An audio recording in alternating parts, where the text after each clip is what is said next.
Magandang umaga po. Narito na po ang magiging lagay ng panahon ngayong araw ng Miyerkules, September 18, 2024.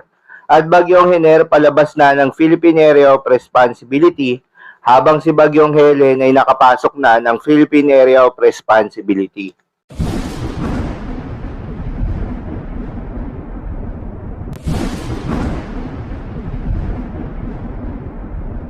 Sa kasalukuyan na tayo sa pag-asa, si Bagyong Hener nga ay napanatili ang lakas nito habang papalabas na ng Philippine Area of Responsibility. Huli itong namata ng pag-asa sa layong 355 kilometers west of Bacnotan, La Union. Taglay ang lakas ng hangin na umaabot sa 55 kilometers per hour malapit sa gitna at pagbugso na umaabot sa 70 kilometers per hour.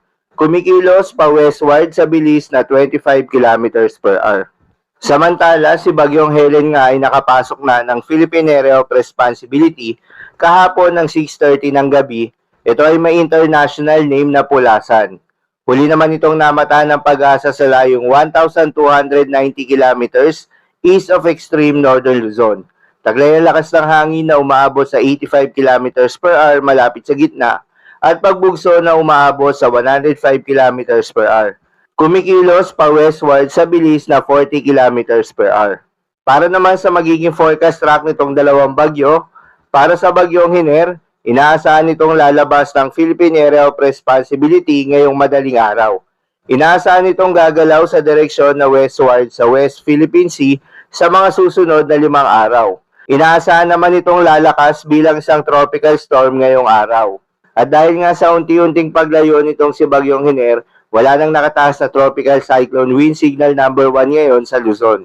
Para naman sa Bagyong Helen, inaasahan na gagalaw ito sa direksyon na west-northwestward sa susunod na 48 hours at lalabas din ito ng Philippine Area of Responsibility ngayong hapon at hindi ito inaasahang maglalandfall o lalapit sa kalupaan ng ating bansa maliban lamang sa hatakin nito ang hanging habagat na siya naman magdadala ng mga pag-ulan sa malaking bahagi ng ating bansa.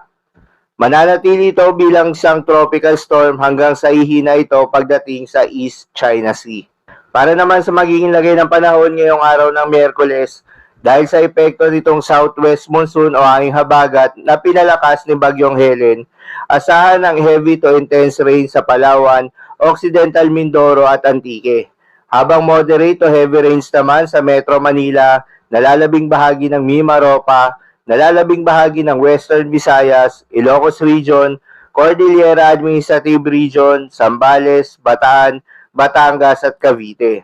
Bukod sa inaasahang mga pagulan, asahan rin ang pagbugso ng hangin na dala nitong pinalakas sa southwest monsoon sa Zambales, Bataan, Pampanga, Bulacan, Metro Manila, Calabarzon, Mimaropa, Bicol Region, Visayas at Mindanao. Para sa mga nabanggit na lugar, pinag-iingat pa rin yung mga kababayan natin sa mga posibleng pagbaha o pagguho ng lupa. Para naman sa magiging lagay ng mga dagat baybayin, ayon sa pag-asa ay may nakataas pa rin na gale warning sa mga seaboards ng Occidental Mindoro, Palawan, Aklan, Antique, Iloilo, Guimaras, Negros Occidental at Negros Oriental.